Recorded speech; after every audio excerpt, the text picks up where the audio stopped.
Hello guys, आपका स्वागत है राठौर सीट कवर में। और आज हमने स्प्लेंडर BS6 मॉडल की ये सीट मॉडिफिकेशन करी है, आप देख सकते हो। और ये स्प्लेंडर BS6 मॉडल की ये सीट है, लेमिनेशन करके कंप्लीट रख दी। आगे हमने जो डिजाइन बनी है स्टिचिंग वाली, इसमें पानी ना जाए इसीलिए हमने ये इसमें लेमिनेशन किया है। तो ये लेमिनेशन हम करके ही देते हैं अब सब कस्टमर को। और ये स्पेशल ऑर्डर आया है, जयपुर से ऑर्डर आया है।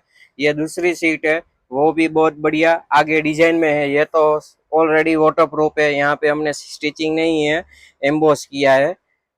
ये तीसरी सीट है, ये फुल्ली ब्लैक हमने मॉडिफिकेशन करी है। ये कस्टमर का स्पेशल जयपुर से ऑर्डर है। ये चौथी सीट है, ये 10 कलर में हमने बनाई है, कुछ यूनिक डिजाइन में बनाई हुई है। और ये पांचवी सीट है, गोल्डन पाइपिंग वाली, जो हमारी रेगुलर कस्टमर को पसंद आती है वो सीट है। और अलग अलग तरीके से कस्टमर की चॉइस के हिसाब से हमने बना के रख दी है। Thank you so much.